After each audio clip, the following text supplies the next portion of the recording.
Chers collègues, permettez-moi de vous faire la liste des interventions militaires directes et indirectes des États-Unis d'Amérique depuis 1945.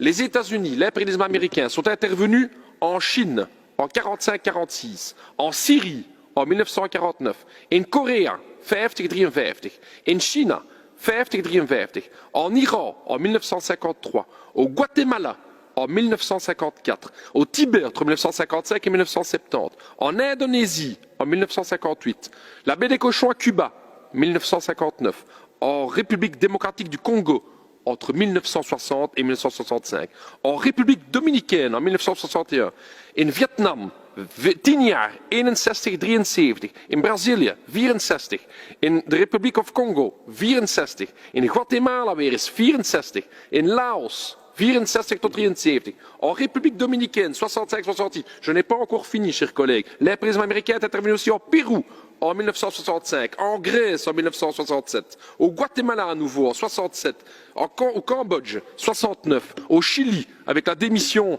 forcée par la CIA du camarade Allende en 1973, en Argentine en 1976, en Angola les troupes américaines en 76 jusqu'en 92, en Turquie en 1980, en Pologne en 1980, en El Salvador 81, Nicaragua 81, Cambodge 80 95, le Liban, la Grenade, la Libye en 86, en Iran en 87, les États-Unis d'Amérique sont intervenus en Libye en 89, aux Philippines en 89, au Panama en 1990, en Irak en 1991, en Somalie entre 92 en 94.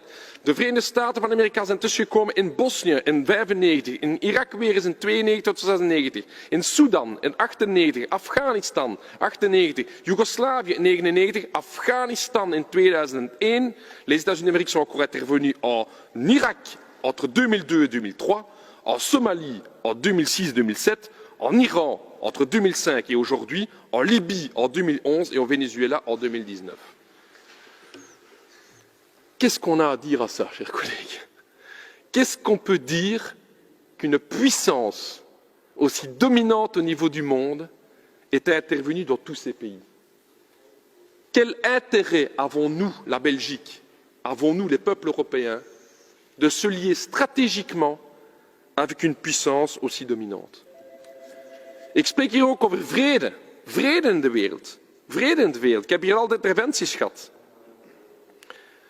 Om die interventies te doen hebben de Verenigde Staten van Amerika een van de grootste militaire budgetten van de wereld. $732 miljoen aan investeringen in wapens en een leger. 732 millions de dollars. Le budget militaire américain, à lui tout seul, est plus gros que les 10 pays qui suivent par après. Le budget militaire de la Chine, de l'Inde, de la Russie, de l'Arabie saoudite, de la France, de l'Allemagne, de la Grande-Bretagne, du Japon, de la Corée du Sud et du Brésil, ensemble, représentent moins de dépenses militaires américaines, militaires que les États-Unis d'Amérique. Je vous pose la question, qui est un danger pour la paix dans le monde? Wie is een gevaar voor vrede in de wereld? Dat zijn de Verenigde Staten van Amerika, het imperialisme van Amerika, die met zo'n militair budget overal tussenkomt waar het wilt. Je vous rappelle, chers collègues, que l'intervention des États-Unis d'Amérique en Irak et l'embargo qui a suivi a coûté la vie à 1,5 million d'Irakiens. Comment pouvons-nous encore avoir un partenariat stratégique avec une puissance qui est responsable de la mort d'1,5 million de travailleurs et d'enfants irakiens? C'est ça la question. Pour le quart de la moitié de ce qui réaliserait d'autres puissances dans le monde, on appellerait à des sanctions, c'est scandaleux. Et ici, on se tait. Ici, on se tait. Parce que ce sont les États-Unis d'Amérique. Parce qu'on laisse faire. On parle ici de multilatéralisme, du besoin de multilatéralisme dans le monde. Mais où est le multilatéralisme des États-Unis d'Amérique? Waar is het multilatéralisme? De Verenigde Staten hebben heel veel teksten niet onderschreven.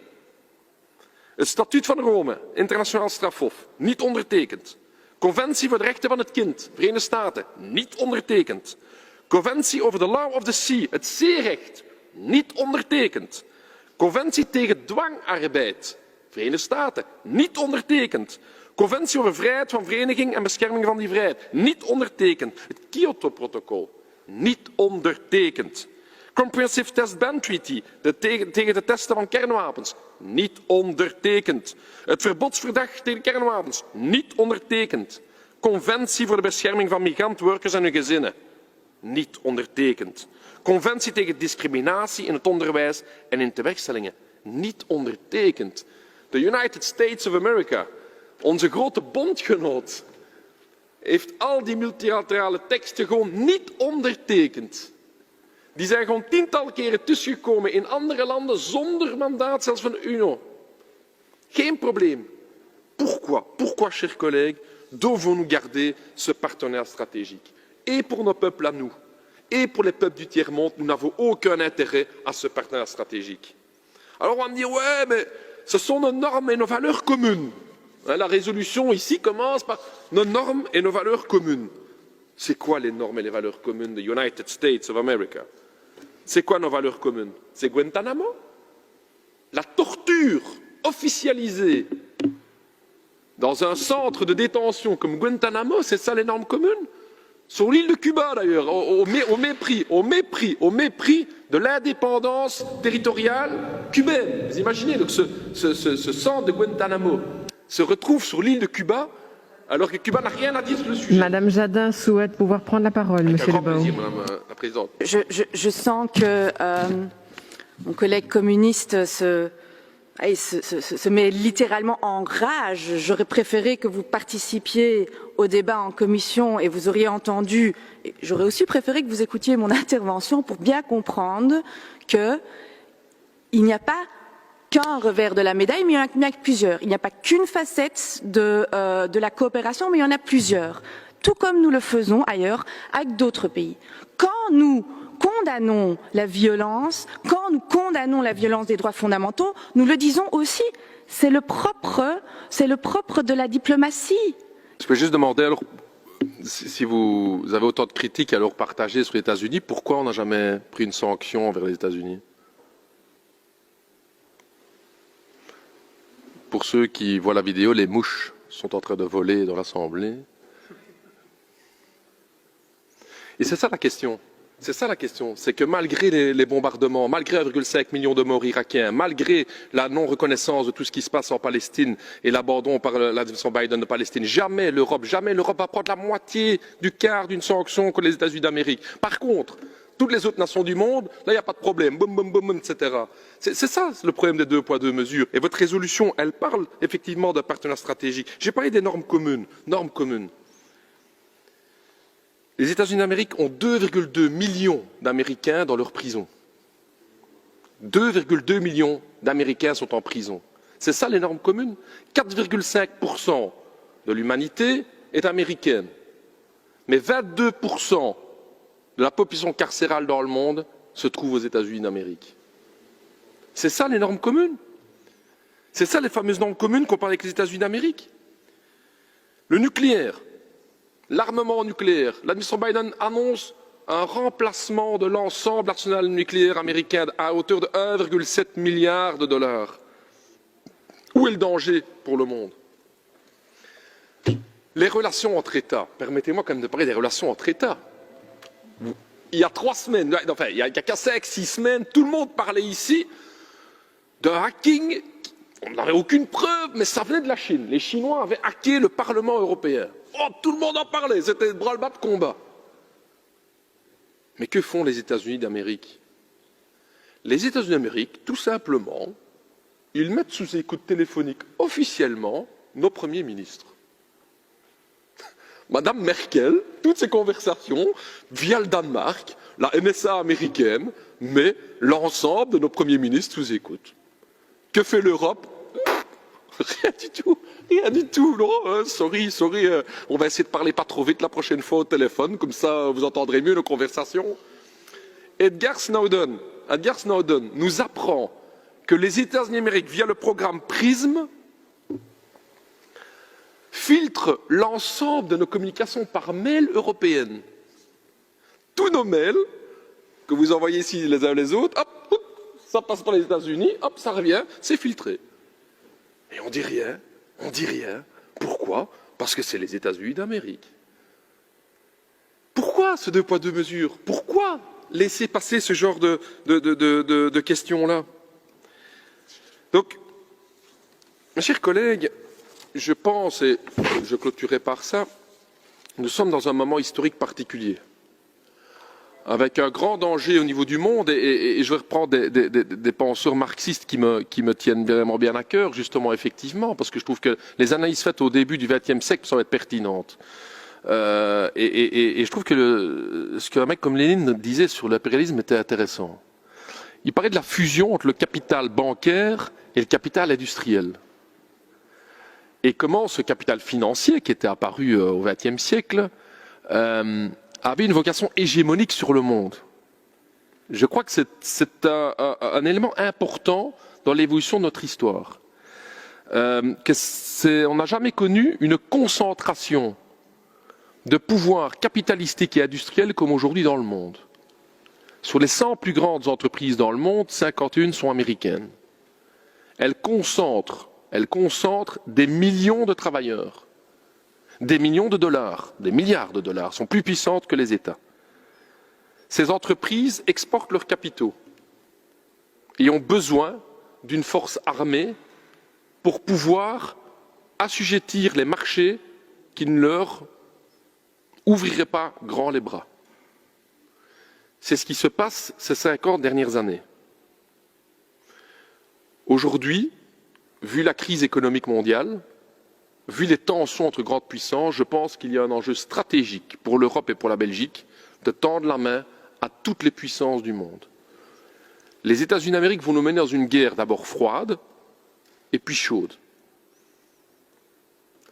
Lors du dernier sommet de l'OTAN, donc ce n'est pas de la théorie ici que je parle, M. Biden nous a demandé, nous la Belgique, de le suivre dans cette guerre froide contre la Chine, en déclarant que la Chine est un rival systémique. Moi, je ne suis pas d'accord avec ça. Je ne suis pas d'accord avec ça. Je pense que nous aurions tout intérêt, et j'entends les débats de la majorité, Mme Jadin, vous avez raison, nous avons tout intérêt à tendre la main à toutes les nations du monde. Wat heeft de NATO nu te maken met China? NATO, c'est l'Atlantique, dat is een Atlantische Oceaan. Sinds wanneer, beste collega's, is China aan de Atlantische Oceaan? Non, franchement, moi je pensais que l'OTAN, c'était pour les transactions, c'était une coalition transatlantique, c'était l'Atlantique, quoi. Et là, depuis que Biden est au pouvoir, je découvre que la Chine se trouve sur les bords de l'Atlantique. C'est quand même incroyable. Et donc, la France, et j'espère que la Belgique ne suivra pas, envoie des bateaux militaires américains, français en opération avec les Américains en mer de Chine. Mais qu'est-ce que l'Europe va aller foutre en mer de Chine? Vous imaginez que devant la mer du Nord, les Chinois commencent à parader avec leurs porte-avions? On fait quoi là? Je veux dire, c'est quoi ce nouvel ordre mondial qu'on est en train de faire là maintenant? Donc le danger de guerre est grand. Pourquoi? Parce qu'il y a crise économique. Une superpuissance comme les États-Unis d'Amérique n'acceptera pas de laisser tomber son hégémonie mondiale. Je demande aujourd'hui à l'Europe, à la Belgique, de ne pas rentrer dans ce jeu-là des États-Unis d'Amérique. De ce côté, ce partenariat stratégique, comme on nous le développe ici aujourd'hui, n'est pas une bonne chose pour les peuples du monde. Dat is ook een van de redenen waarom dat de vredesbeweging stilletjes aan actiever en actiever wordt. Dat is een van de redenen ook waarom dat er in de Verenigde Staten en in Europa een beweging tegen die koude oorlog aan het opstaan is. Quand quelqu'un comme Noam Chomsky indique clairement qu'on ferait mieux de balayer d'abord devant notre propre porte plutôt que d'aller indiquer tous les autres endroits dans le monde où on veut aller intervenir, je pense qu'il a raison. Quand ils appellent à mener une mobilisation contre la guerre froide, ils ont raison. Toute cette gauche progressiste américaine. Et donc, chers collègues, ça ne vous étonnera pas, c'est que le texte qui nous est soumis aujourd'hui ne remporte pas, et c'est le moins qu'on puisse dire, l'enthousiasme du PTB. J'espère que nous pourrons continuer les débats dans les mois à venir, parce que cette question-là est la question cruciale pour les 5-10 années à venir, pour savoir si oui ou non, la crise économique, comme en 14-18, comme en 40-45, va connaître une issue soit guerrière, et c'est clair que les États-Unis d'Amérique s'y préparent, soit de paix. Cette question-là, nous, comme PTB, comme parti anti-impérialiste, on a choisi notre camp. Nous choisissons le camp des peuples du monde. Nous choisissons le camp des peuples du tiers-monde qui souffrent aujourd'hui sous la domination de ces multinationales américaines et européennes. Nous choisissons le camp de cette mobilisation des peuples du monde pour la paix. Parce que dans la guerre, il n'y a qu'une seule puissance qui peut en profiter, c'est celle du business. C'est celle des vendeurs d'armes. C'est les fameux Lockheed Martin. C'est toutes ces sociétés qui se font du fric et du fric et du fric pour armer de plus en plus la puissance impérialiste américaine aujourd'hui. Donc nous voterons contre ce texte, chers collègues. Nous voterons contre toutes les initiatives de jonctionner complètement l'Europe avec les États-Unis d'Amérique et nous espérons que l'Europe pourra jouer un rôle de paix et pas un rôle de défense de ses propres intérêts géostratégiques basés sur le business. Nous, on ne veut pas rouler pour les Philips, on ne veut pas rouler pour les multinationales américaines, pour les Volvo et tutti quanti, les Renault et compagnie. Ce qu'on veut pour nous, c'est de rouler pour les peuples du monde, pour les travailleurs. Et les travailleurs n'ont pas intérêt à ces guerres inter-impérialistes. Les travailleurs ont intérêt à la paix et à les avancées sociales.